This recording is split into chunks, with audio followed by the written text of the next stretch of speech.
Annonceurs, entrepreneurs, promoteurs et chefs d'entreprise, choisissez dès à présent votre meilleur partenaire média, Idéal Production. Idéal Production est basé à Cotonou au Bénin. Idéal Production, le partenaire exclusif de Sika TV en Afrique.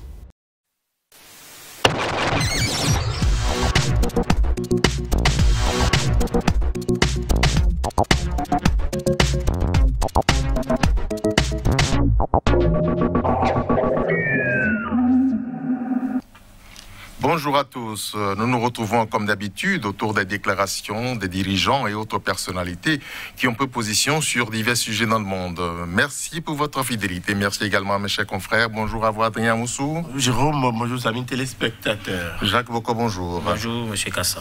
Tout de suite, nous prenons connaissance de la toute première déclaration de ce numéro, elle nous vient du Tchad. Le président de la République, chef de l'État, chef suprême des armées, Idriss Déby Itno, vient de connaître son dernier souffle en défendant l'intégrité territoriale sur le champ de bataille. Adrien, le général a parlé. Oui. Le porte-parole de l'armée. Oui, le général a parlé, le porte-parole de l'armée, qui annonçait ainsi que le maréchal de N'Djamena est passé de vie à trépas et qu'il est mort après s'être rendu au front. Il est mort pour la patrie. Mort pour la patrie. Il est allé pour défendre le territoire, l'intégrité du territoire national. Père son âme, père l'âme du maréchal. Vous comprenez bien que face à la mort d'un être, quel qu'il soit, nous devons d'abord nous incliner. Les faits sont sacrés, les commentaires libres, dit-on dans notre métier.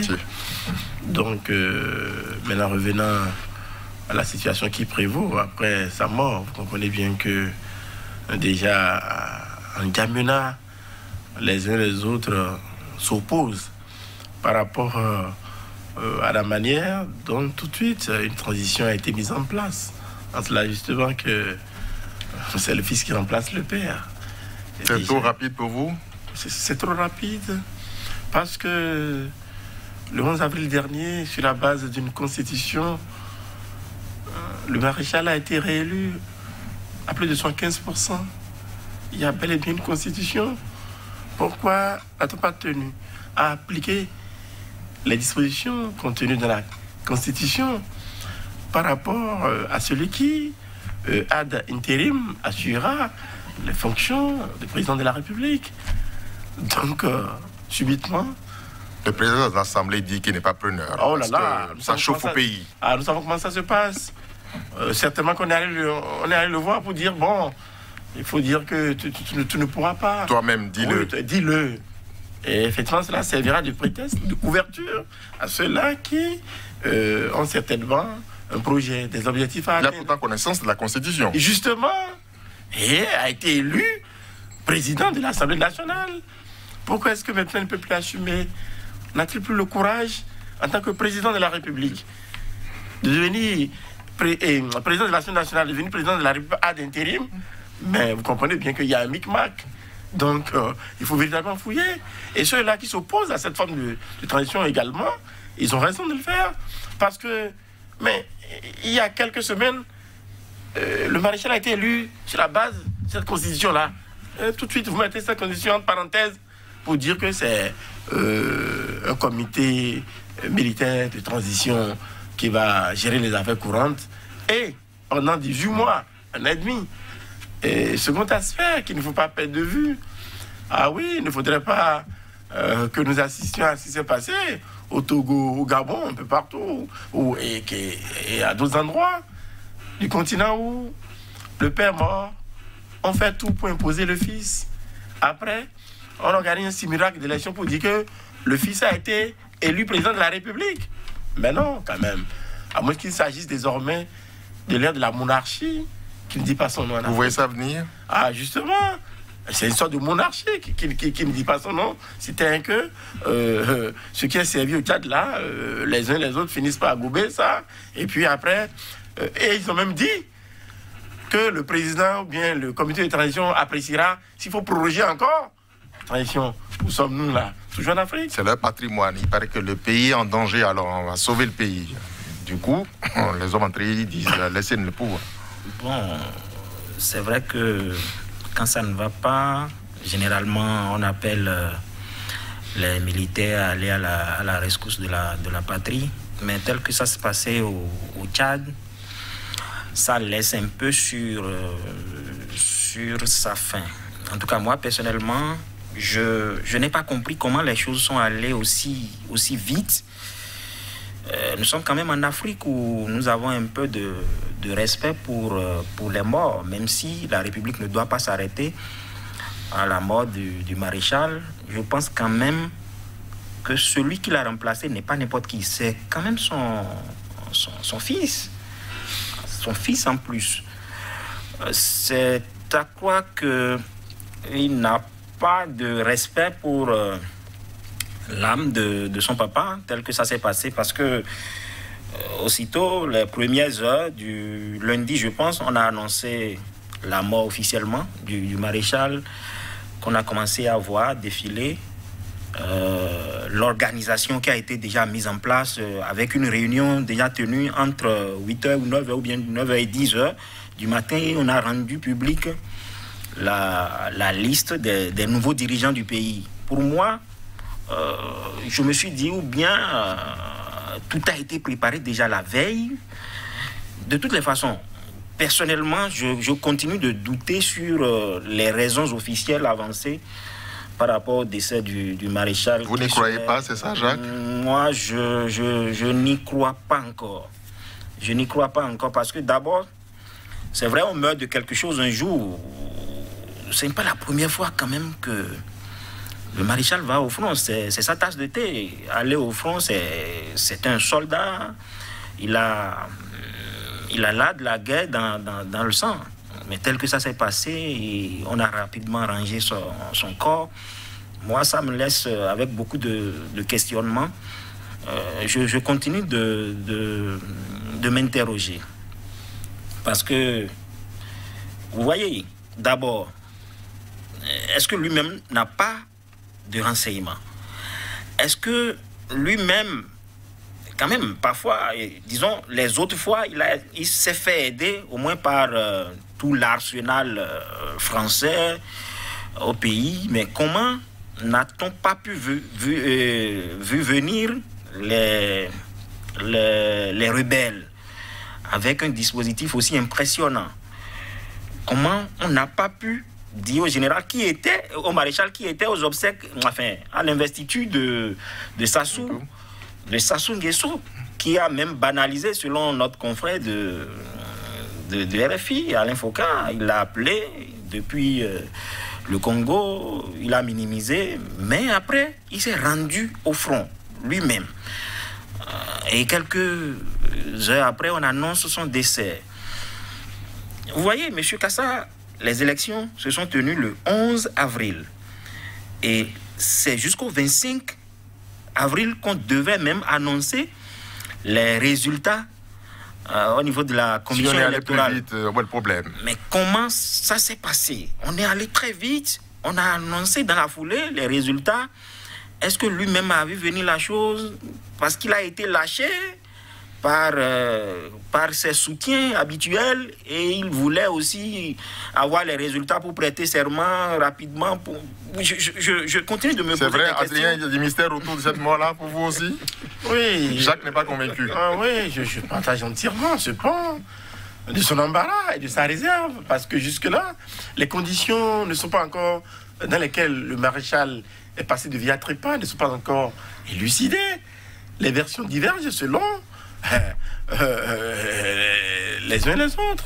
Donc, espérons que les semaines, mois à venir, nous serons davantage fixés sur les conditions, les circonstances réelles de la mort. Et comme Jacques le disait tantôt, mais aller au front, on a même banalisé cette rébellion-là. Il se fait que subitement, le maréchal est allé au front. Maréchal, hein? C'est plus général. Le maréchal tout puissant est allé au front. Et subitement, on apprend qu'il a reçu des balles, et puis il y a des blessures, le général a succombé. Les balles, ça tue, Adrien. Et comme Jacques le disait tantôt, mais tout est allé si vite. Déjà, on a déjà mis en place, il y a des schémas. Attention, c'est trop beau. Normalement, je le disais tantôt, je déplorais la mise en place rapide de ce comité de transition. Il s'agit de l'État. On doit aller vite, non? Si ce n'est que pour défendre le territoire. On nous a toujours chanté l'ancienne selon laquelle l'armée dans les casernes, tout en demeurant dans les casernes ou en se positionnant au point stratégique. L'armée peut faire le boulot. L'armée peut faire le boulot, à commencer par les frontières d'abord. Pour que le mal, qu'aucun mal ne survienne sur le territoire. On n'a pas besoin d'un fils de président pour faire ça. Pas du tout alors qu'on mette en place. Non, le président de l'Assemblée nationale n'a pas eu le courage d'assumer, soit, mais mettons alors en place une autre forme de transition. Et oui, un gouvernement de transition. Vous avez vu au Mali, où des institutions régionales, sous-régionales et internationales ont dû insister pour qu'on mette en place un gouvernement de transition de civils. Alors, 2 poids, 2 mesures. Où sont ceux-là, les messieurs bons offices, ceux-là qui interviennent souvent? C'est vrai que le Tchad n'est pas pays membre de la CEDEAO, mais il n'y avait pas que la CEDEAO. Mais lui est resté muette jusque-là. Vous comprenez bien dans ce même studio. Ah oui, avions débattu en temps par rapport au second mandat ou à la reconduction de notre ami. Moussa Faki. Mais nous voulons bien l'entendre. Il se dit préoccupé, hein? Mais préoccupé, mais ça ne doit pas s'arrêter là. Il faut qu'il indique la direction à suivre. C'est-à-dire, bien sûr, sous l'impulsion des chefs d'État, membres de l'UA, en fait. Eh oui, nous voulons connaître la position de l'UA par rapport à la forme de transition qui doit être mise en place. Au Tchad, c'est maintenant. Et c'est maintenant.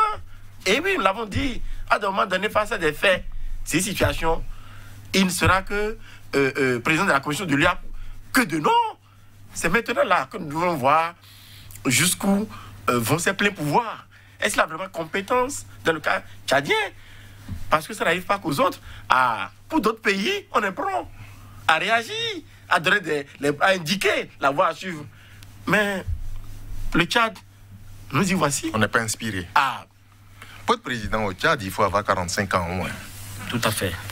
La constitution a été revue. Tout de suite. Oui, mais tout ça a été balayé par le conseil militaire.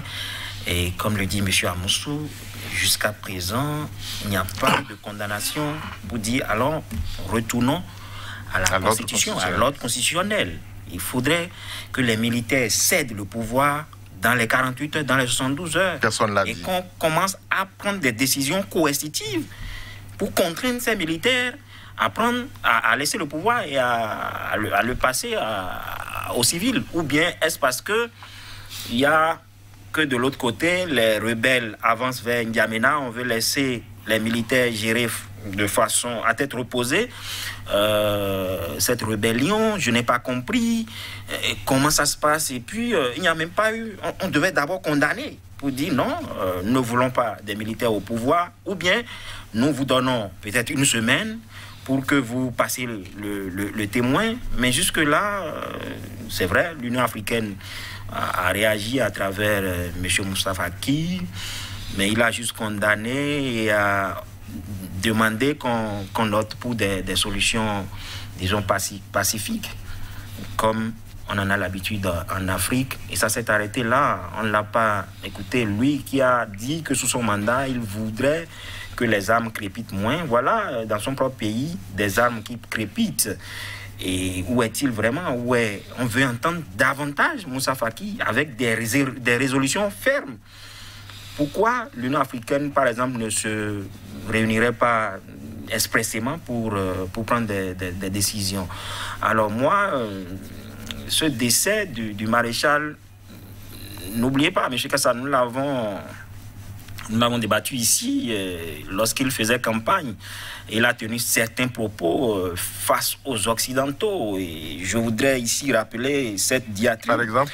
Quand il disait, je cite, « Certains croient aujourd'hui que ceux qui nous ont colonisés hier peuvent encore changer les choses au Tchad. » Nous l'avons dit ici.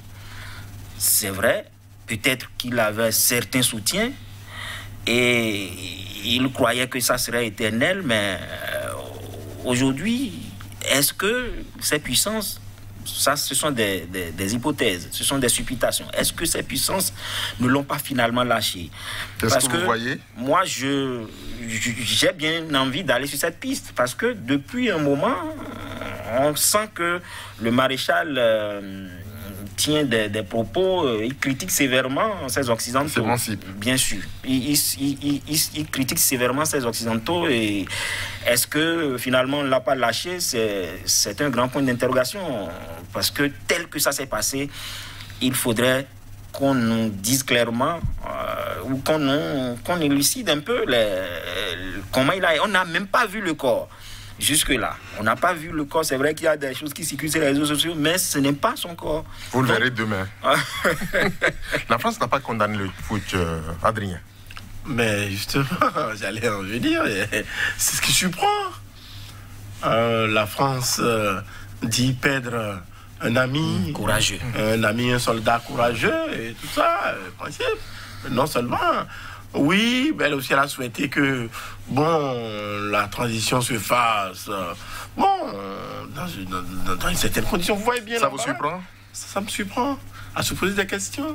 Et ça dit que, comme certains le susurrent, entre-temps, il y a Bisbil, où la France ne commence pas à bouder. Celui-là qui était son allure de la zone, parce qu'il nous a été dit que le maréchal de N'Djamena, c'est lui qui arrivait à faire contenir les djihadistes dans leurs différents élans. Ah oui, mais aujourd'hui, confronté à d'autres réalités, et l'avons vu également la dernière fois, le G5 Sahel a du plomb dans l'aile depuis quelque temps. Il ne s'agit pas que de financement. Les méthodes, les stratégies ne pourront pas demeurer les mêmes. Et le pion est pion. Nul n'est immortel, dit-on. Vous avez vu maintenant, les données changeront complètement. Quelle forme de géostratégie les gens mettront en place désormais? Qui pour remplacer le maréchal de N'Djamena qu'on disait invincible, incontournable? Donc, il vaudrait mieux avoir plusieurs pions. Et là, la France même, je crois savoir, elle est plus au dépourvu. Elle est plus au dépourvu. C'est vrai, même si il y avait des intentions ou des velléités pour lâcher quelqu'un, je crois savoir certainement qu'elle a été un peu surprise, la France. L'attitude de la France vous dit quoi, Jacques? Comme d'habitude, la France, on l'a dit, elle n'a pas d'amis, elle n'a que des intérêts. La page du maréchal est tournée. Et la démocratie, on s'en fout? On s'en fout, parce que le fils est là. On a déjà pris acte des nouveaux dirigeants qui gèrent le pays. Donc, la lutte continue. Ce pays ne manque pas de généraux, hein, Jacques? Ah oui, il y en a tellement. Il y en a tellement. Ça, et il faut même dire que la famille Déby est bien lotie dans l'administration publique. À ça, ça ne manque pas. Je pense que, il a réussi quand même à faire cela. C'est vrai, on ne doit pas encourager ça, mais il a réussi ça. C'est peut-être une prouesse.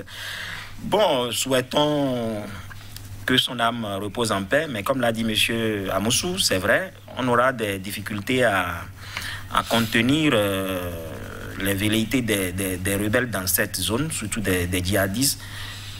La France qui voulait que la Libye, qui est retour de la paix en Libye, là, ça compromet tout, là.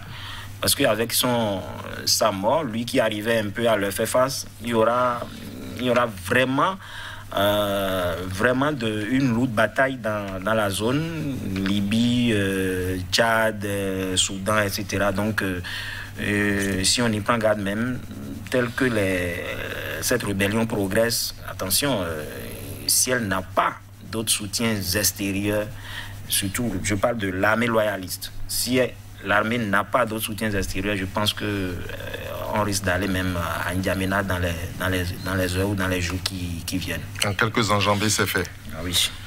Nous passons maintenant en Russie. En Russie, menacée la vie d'Alexei Navalny. C'est totalement injuste. C'est Joe Biden, président des États-Unis, qui l'a dit, Jacques. Oui. Je pense que même quand on est opposant, on a quand même des droits. Même quand on est en prison, quand on est prisonnier, on a des droits qu'il faut respecter, tel que ça se passe malgré les appels l'Union européenne, les États-Unis, beaucoup s'y sont mis, mais la Russie continue de faire la sourde oreille. Bon, j'ai lu un ambassadeur qui a dit non, mais que la Russie ou que le Kremlin ne laissera pas Navalny mourir. Peut-être qu'on attend les dernières secondes pour aller le sauver. Qu'on laisse au moins ces médecins aller à ses chevets, qu'on assouplisse les conditions de sa détention. Je pense que, comme beaucoup l'ont dit, et j'ai lu beaucoup de réactions, la Russie sera responsable de ce qui adviendra si vraiment Navalny mourrait. Je pense que le Kremlin en aura sur son coup, ce qu'on ne souhaite pas. Moi, de ma position, je ne peux que demander qu'on respecte au moins les droits humains, parce qu'au-delà de tout, c'est un opposant. Quand on est opposant, on n'est pas ennemi du pouvoir. C'est certainement parce qu'il a constaté que certaines choses n'allaient pas bien, ce qui est normal, et il les dénonçait. Mais pourquoi aujourd'hui durcir ces conditions de détention?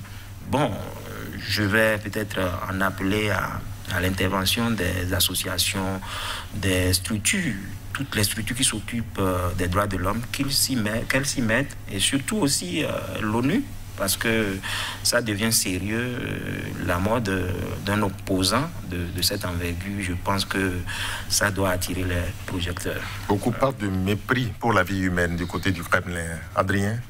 Mépris, c'est peu dire. Vous comprenez bien qu'à Moscou, l'heure est au durcissement de ton. Oh, ça ne veut rien dire. Oh, là-bas, ça ne veut rien dire. Jacques, un appel à l'intervention des organisations, des structures, non. On s'en fout. Elles ne feront pas grand-chose. Elles ne feront pas grand-chose. Parce que là, ce n'est plus un adversaire politique. C'est carrément un ennemi politique qu'on tient à achever, là. Qu'on tient à achever. Si malgré tout ce qui a été dit, tout ce qui a été dénoncé par rapport aux conditions de détention de Navalny, Moscou fait toujours la sourde oreille, je ne pense pas. Rien ne pourra l'arrêter dans cet élan qui est pris. On sert juste ce qu'on doit servir à la communauté internationale pour l'apaiser, encore que les gens ne sont pas dupes. Empêcher le médecin traitant ou les médecins d'avoir des contacts avec le patient. On ne veut même pas faire cela sous prétexte qu'il est opposant, prisonnier qui plus est. Mais non. Bon, malheureusement, ce n'est pas comme sous le tropique où trop souvent le pouvoir change de camp. Vous savez que là-bas, c'est de là-bas quand même que nous copions certaines méthodes blâmables de gestion des pouvoirs d'État. Le dispositif est plus huilé là-bas. Sinon, les uns et les autres se rendront compte un jour que le pouvoir ayant changé de camp, on les amènera à vivre la situation qu'ils font vivre à Navalny présentement. Ils verront ce que c'est. Parce que là, il n'y a que Dieu pour sauver Navalny de cette situation. Mais on peut combattre un opposant en liberté, non, Jacques? Bien sûr. Peut-on le mettre en prison? Bon, on peut même, si les faits à lui reprocher sont vérifiés, confirmé par un juge vraiment indépendant, on peut...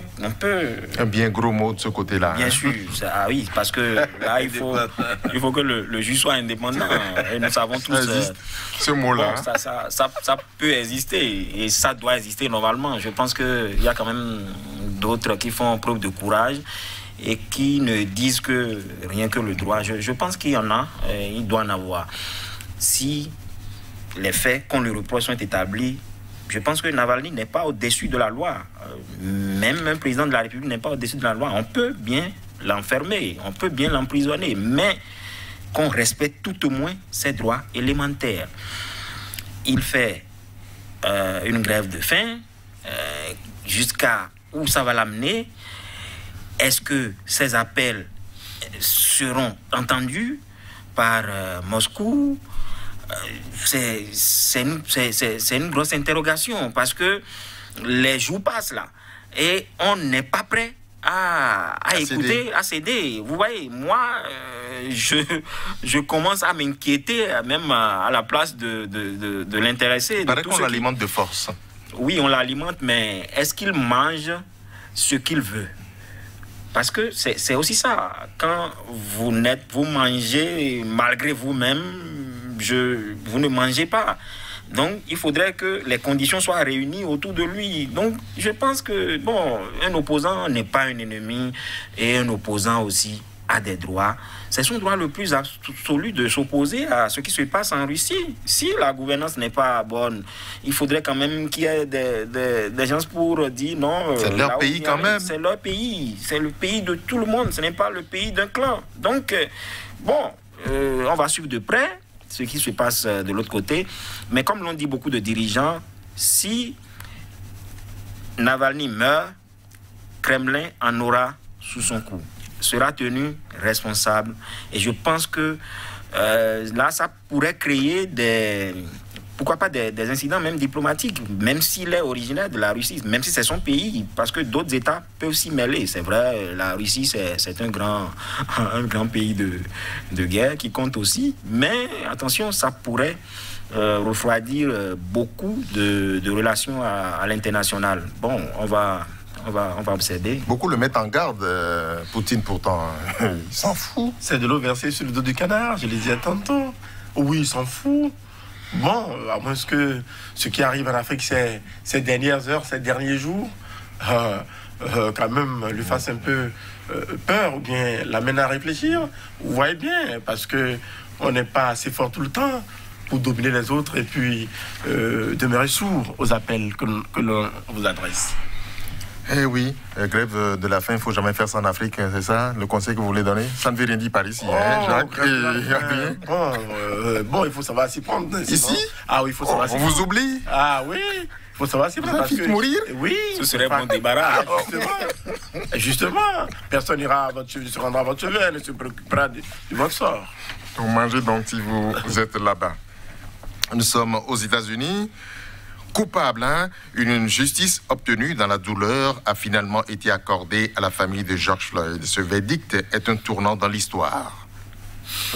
Oui, tournant au point où le président américain Joe Biden a dû s'en féliciter. En cela, justement, que... Publiquement. Ah oui, publiquement, justement, que jusque-là, bon, ces crimes-là sont tout le temps restés impunis. Les gens s'en foutent comme de l'an 40 et puis on fait ce qu'on veut, on tient compte de la couleur de la peau pour vous massacrer, pour vous faire subir toutes sortes d'injustices et d'ignominies. Vous comprenez bien l'abomination qu'a consisté, hein, la manière avec laquelle on a tué cet Afro-Américain-là. Donc c'est un premier pas, c'est un pas très important parce que l'autre dira, c'est bon pour le moral. Maintenant, nous attendons, puis à fond d'impatience de connaître le nombre, si c'est à perpète, si c'est à perpétuité, que ce flic-là a été condamné, ou bien le nombre d'années exactes de détention qui lui a été infligé. Nous attendons impatiemment d'en savoir davantage. Mais déjà, c'est un pas très important que de le condamner, parce que avant même l'ouverture du procès, certains étaient dubitatifs en cela que, bon, on pourrait trouver des subterfuges, des stratagèmes, ou bien des arguties pour innocenter ce policier-là. Mais fort heureusement, il n'en est pas ainsi, et la justice a été rendue. Jacques, c'est toi qui parles de justice indépendante. Tu veux bien croire que cette justice-là, elle a été indépendante, ou elle est indépendante. La Maison-Blanche dénonce le racisme qui entache l'âme de l'Amérique. Évidemment, et d'où il faut aller jusqu'au bout de ce procès qui a démarré si bien. C'est vrai, bientôt 1 an, en mai prochain, ça fera, le 25 mai, ça fera 1 an qu'il a été froidement, disons, assassiné par ce policier, torturé par ce policier. Oui, ça a trop duré, diront certains, mais je pense que les gens sont allés méthodiquement et au bout du rouleau, malgré les velléités de son avocat, l'avocat de ce policier, qui tentait d'emballer certains pour... Mais il est là pour ça? Oui, il est là pour ça. Mais si ça prenait, c'est qu'on pourrait même obtenir la liberté de son client, ce qui n'est pas bien pour l'âme de celui qui est décédé il y a près d'1 an. Il faudrait qu'on rende justice, qu'on montre aux Américains que l'Amérique, c'est beaucoup de nationalités et aucune nationalité, aucune race, aucune nationalité n'est au-dessus de l'autre. Que vous soyez noir ou, disons, je ne sais pas, d'autres nationalités, nous sommes là pour construire une Amérique. Mais ce pays-là doit beaucoup aux Noirs, il faut le dire. Absolument, et ce pays doit beaucoup aux Noirs. Grâce aux esclaves qui sont allés de l'autre côté. Tout est parti d'eux. Tout est parti d'eux. Donc, normalement, la première race qui doit même être respectée, c'est la race noire. Mais malheureusement, on les tue en silence dans des coins de rue. Heureusement que ce meurtre a été filmé. Et tout le monde entier a vu, sinon ça passerait sous silence. Je pense que l'âme de Floyd a voulu que tous les Noirs décédés de façon, par le racisme aux États-Unis, que ces âmes-là retrouvent justice. Et il faut qu'on souhaite que cette justice aille effectivement au bout. On parle déjà d'une peine comprise entre 10-30 ans. On attend de voir d'ici 8 semaines ce qui va se passer. Si effectivement ce policier mérite les 10, 20, 30 ans de prison, c'est vrai, ça ne... Vous en voulez combien pour lui?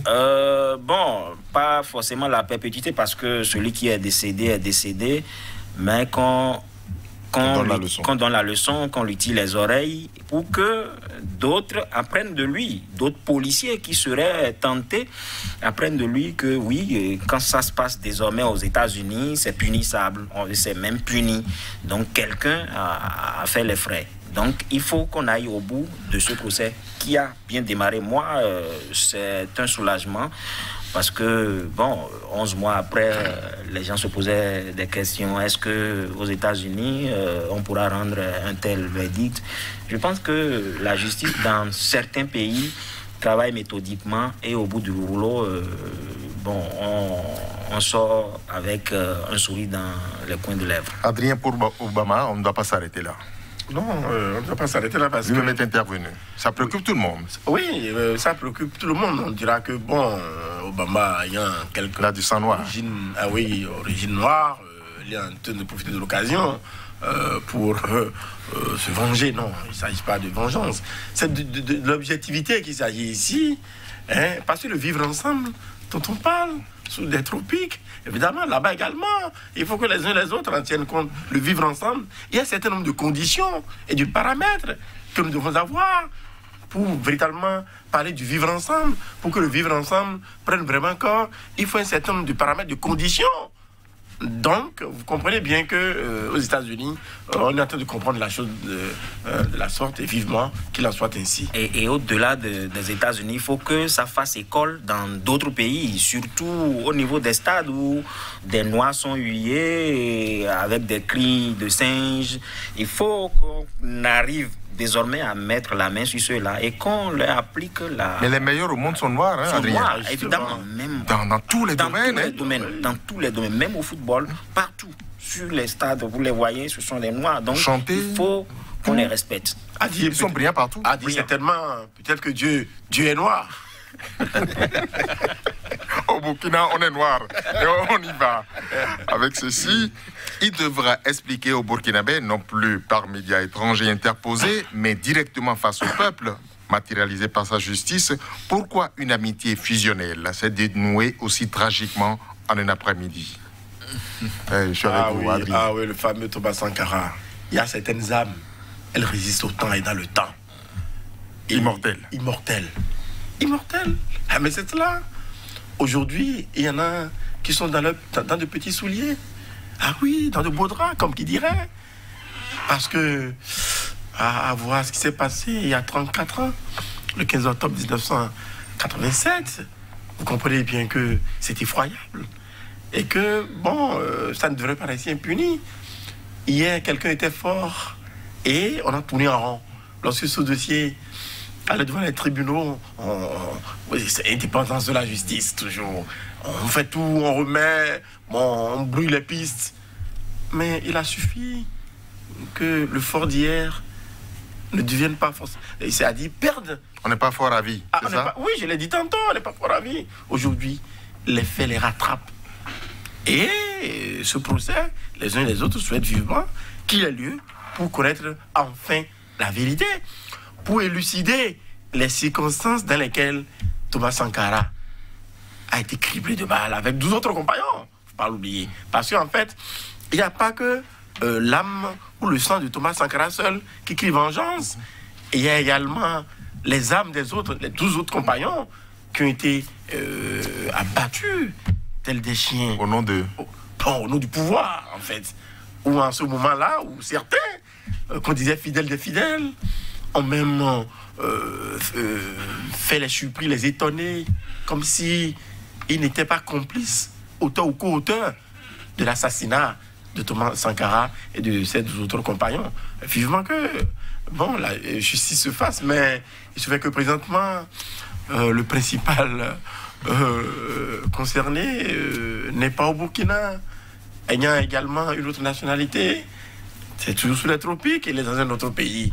Est-ce qu'on réussira à leur amener Manu Militari ou de force au Burkina Faso pour que véritablement le procès s'ouvre? C'est la question que nous nous posons.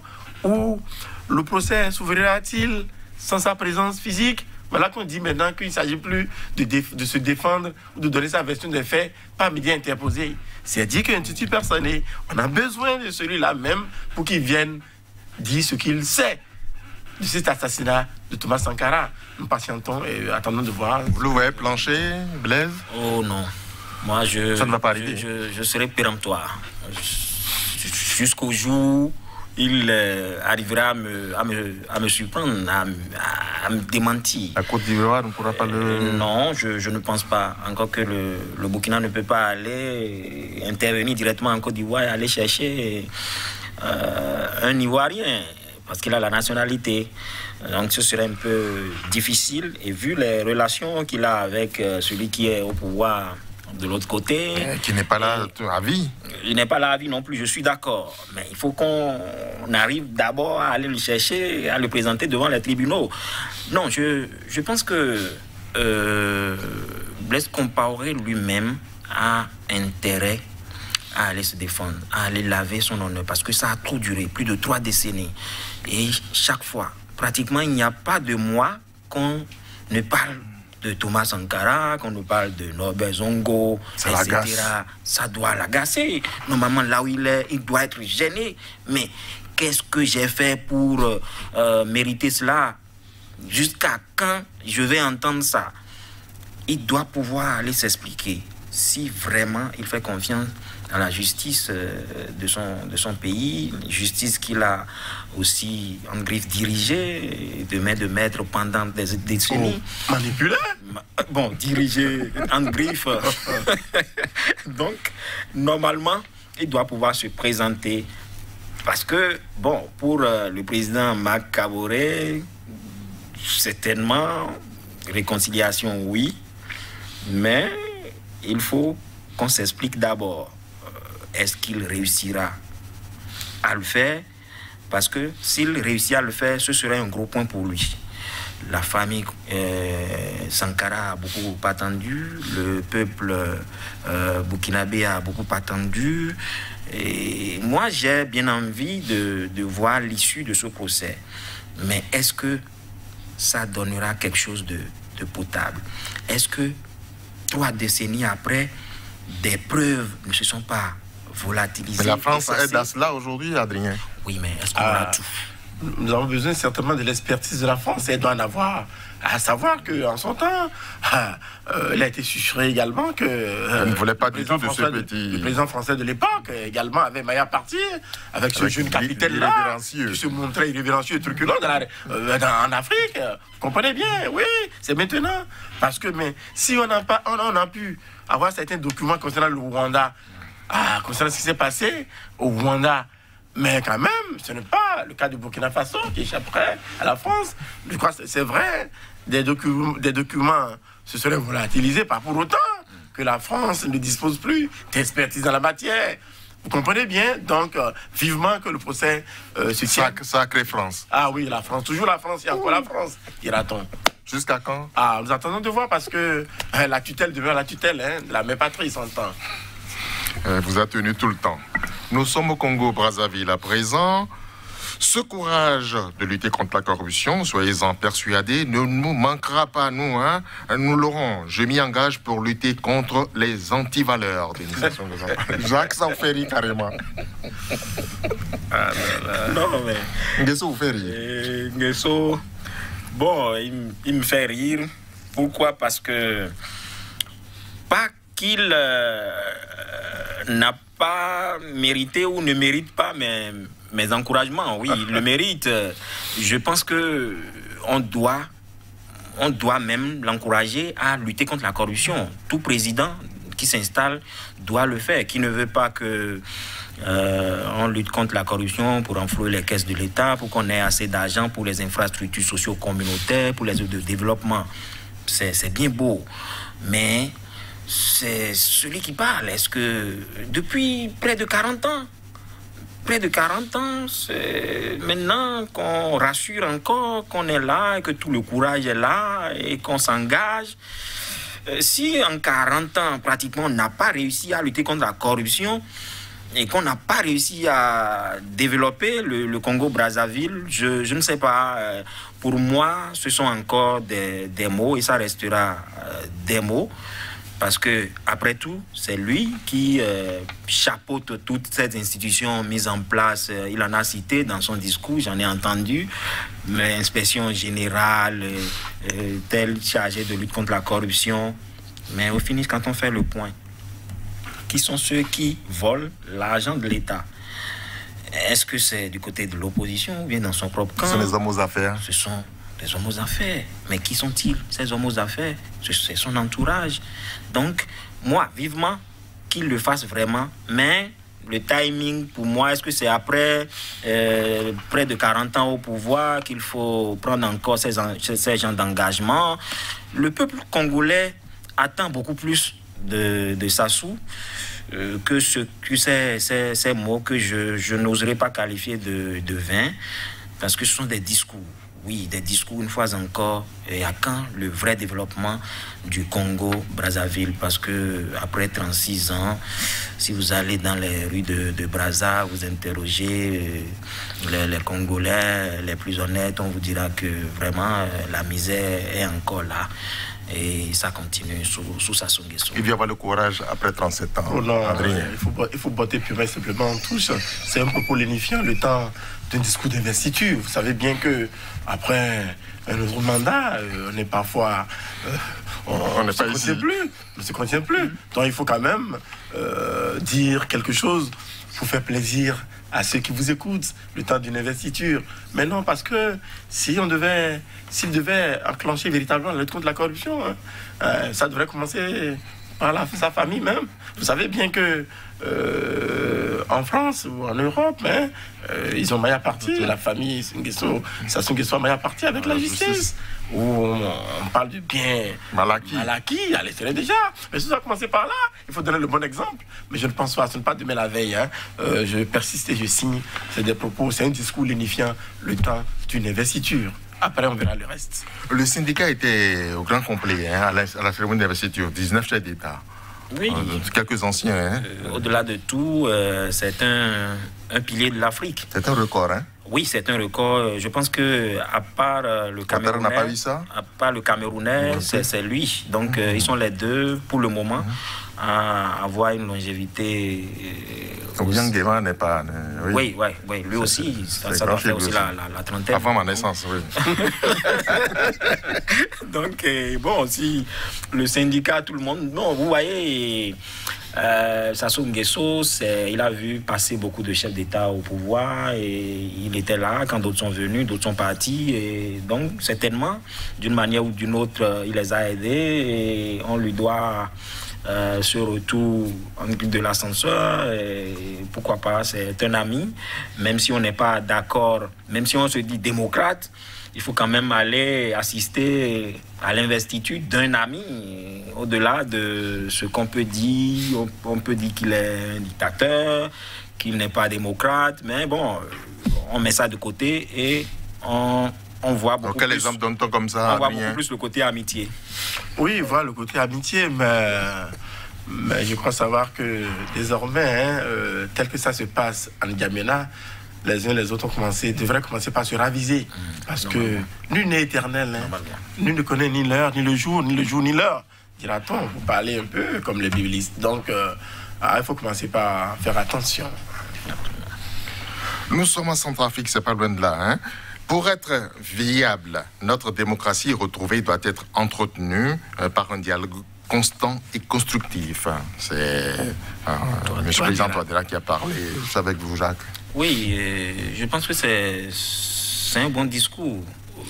La démocratie, c'est une valeur qu'on doit entretenir. Et en tant que chef d'État, je pense qu'on doit travailler à cela. S'il peut aller au-delà du simple discours et être pragmatique, je pense qu'il en gagnerait beaucoup parce que ça dépend aussi de la stabilité de son pouvoir. Il est dans une zone où la rébellion, c'est pratiquement tous les jours. L'opposition aussi, vous voyez, quand on tient ce genre de discours, il faudrait que, dans le même temps, dans les actes, qu'on constate cela.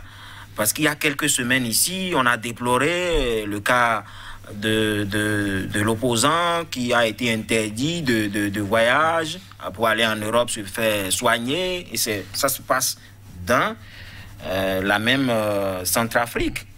Et c'est sous le même président Touadéra. Donc, quand il opte pour le dialogue, quand il opte pour la réconciliation, il ne faudrait pas que ça soit juste parce qu'il veut satisfaire à une exigence de la communauté internationale. Oui, bon, vous m'avez dit d'allumer la flamme du dialogue et voilà, je m'y mets et le fait, disons, faire un simulacre de dialogue, faire une parodie de discussion, d'échange avec quelques acteurs qu'on aurait cooptés. S'il le fait ainsi, je pense que son pouvoir ne sera pas stable et lui-même, ça risque peut-être de sortir par la petite porte, peut-être d'ici là, hein, parce que le peuple centrafricain attend beaucoup plus de lui.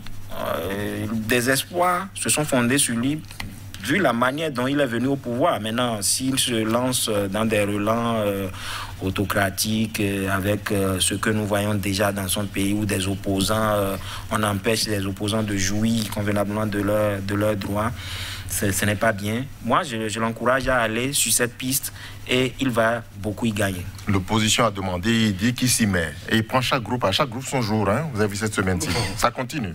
Oui, mais seulement que je ne crois pas, moi, en ce dialogue national. Dites-nous pourquoi. Oh non, c'est juste pour se donner bonne conscience. Hein, c'est pour se donner bonne conscience face à la communauté internationale. Et Jacques le disait tantôt. Vous avez vu, vous m'avez demandé. Parce qu'en fait, il y a des comportements de certains chefs d'État africains qui sont dictés par les desiderata de la communauté internationale. Ah, ils sont aux ordres. Ah oui, la plupart. Fait comme ceci, fait comme cela. Il se fait qu'eux-mêmes, de par certains faits, de par certaines situations qu'ils ont créées, évidemment, ils sont obligés parfois de tendre la main ou de faire semblant de tendre la main pour après, bon, se prévaloir de ce que vous avez vu. Nous avons tendu la main, c'est eux qui n'ont pas voulu. En fait, c'est ça le stratagème sous-tropique de la plupart des pays africains.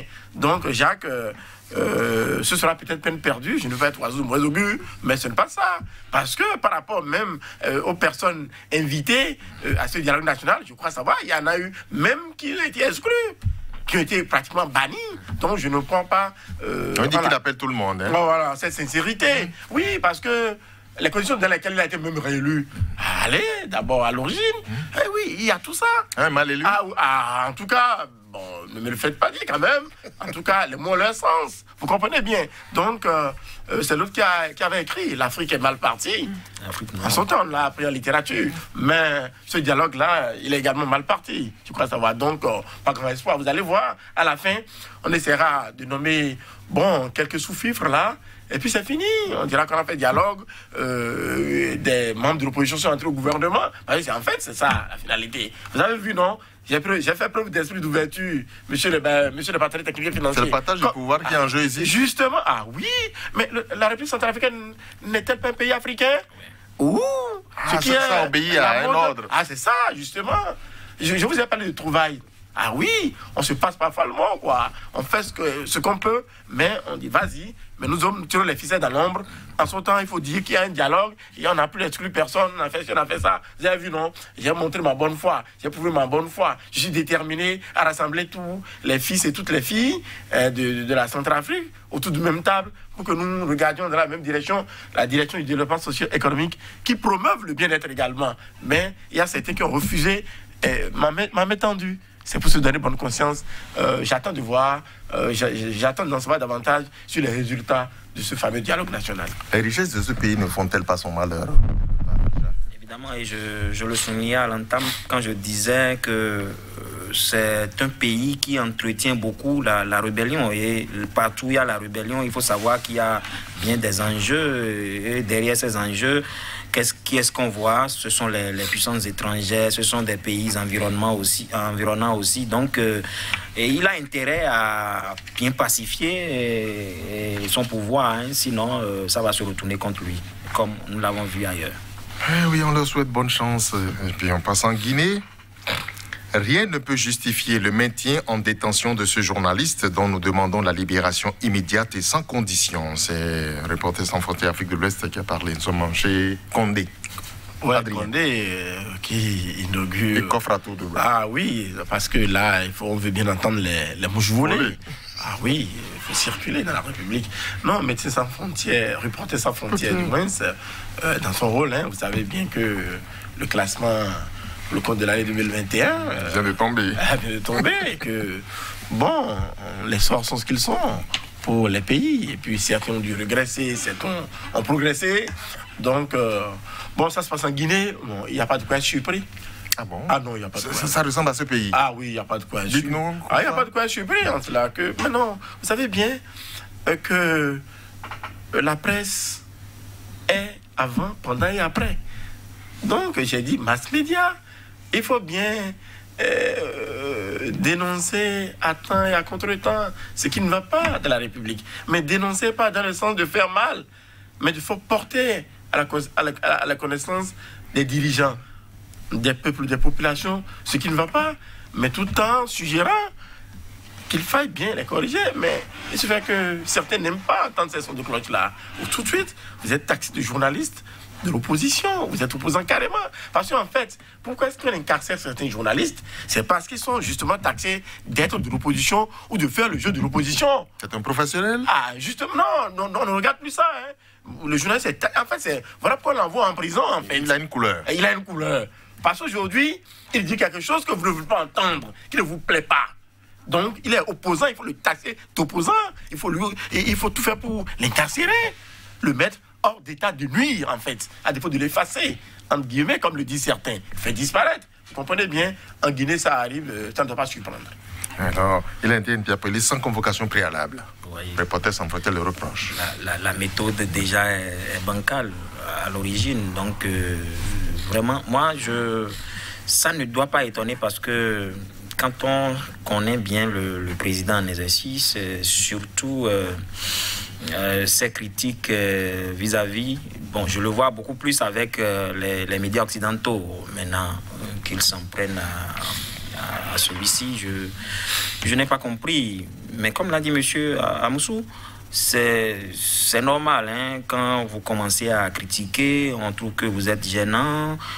Vous voyez, la presse, c'est la promotion de la démocratie. Maintenant, si vous êtes anti-démocratie ou anti-démocratique, vous ne pouvez pas faire bon chemin. Les deux ne riment pas. Donc, il doit forcément avoir des crocs en jambes. Et c'est ce qui arrive malheureusement.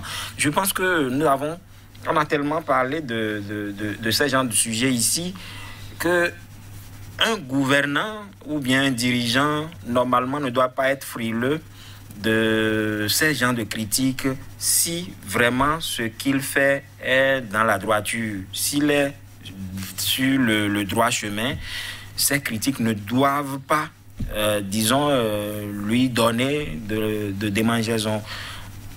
On l'a dit ici, lorsque le journaliste critique, lorsque le journaliste tient des propos qui ne vous peut-être agréent pas, vous pouvez exercer votre droit de réponse, vous pouvez répliquer. Et ça se passe partout. Je ne sais pas dans quelles conditions le journaliste a tenu ses propos, s'il a un organe, pourquoi on n'a pas cherché à aller rétablir la vérité. Et on est fier de le voir en prison. Et c'est même, ça se passe à quelques jours de la célébration de la journée mondiale de la liberté de presse. Je pense que la Guinée gagnerait à le libérer et à soigner son image pour que peut-être dans les prochains classements, les scores soient améliorés. Encore que, bon, beaucoup de chefs d'État s'en fichent. On se fout pas mal de ces genres de classements. Adrien, voilà. Le journaliste se respecte alors. On doit pouvoir le convoquer dignement, poliment.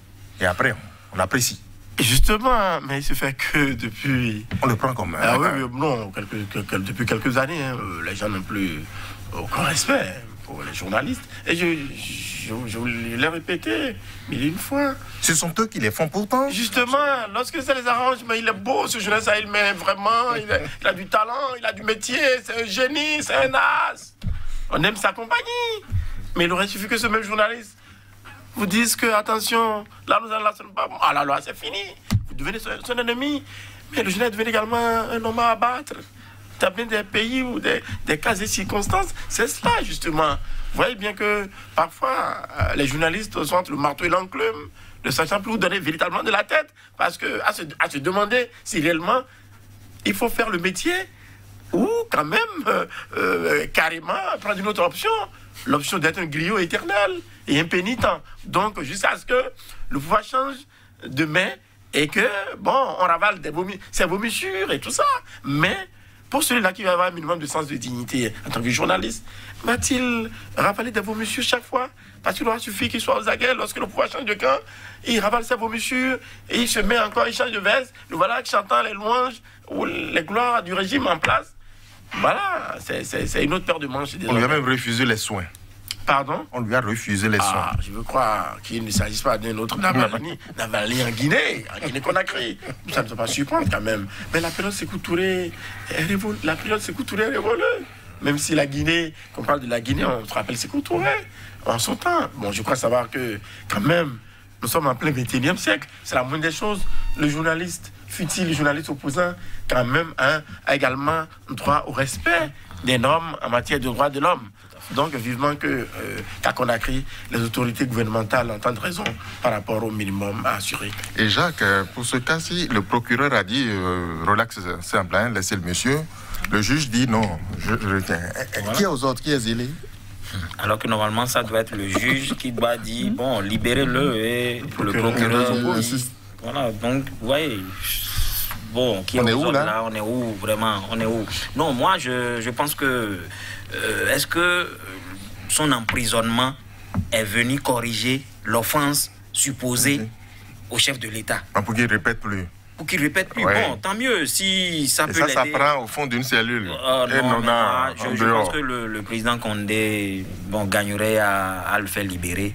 Même si la justice s'y est mêlée. Je pense qu'un journaliste n'a pas sa place en prison. Et puis, bon, l'autre chose, il y a quand même... Le journaliste ne peut pas se lever et aller dire n'importe quoi. Il maîtrise un peu, tout de même, sa déontologie. Et il y a aussi l'éthique qui accompagne. Merci à vous, Jacques. Merci à Adrien. Madame, monsieur, merci pour l'attention. Nous nous retrouvons bientôt.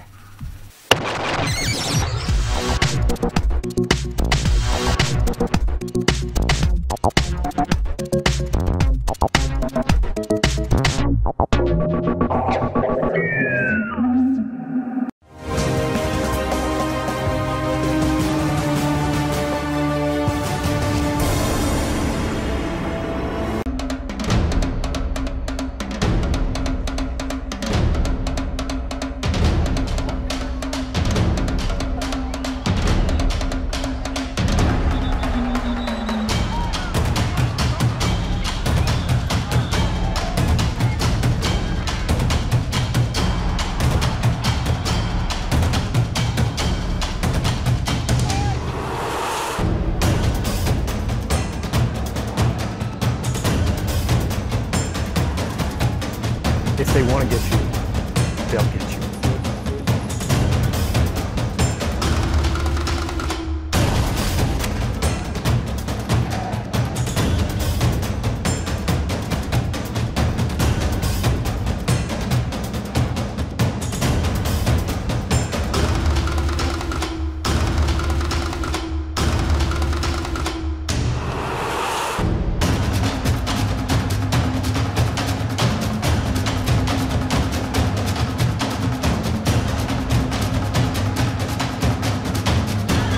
Restez informés à chaque instant sur Sika.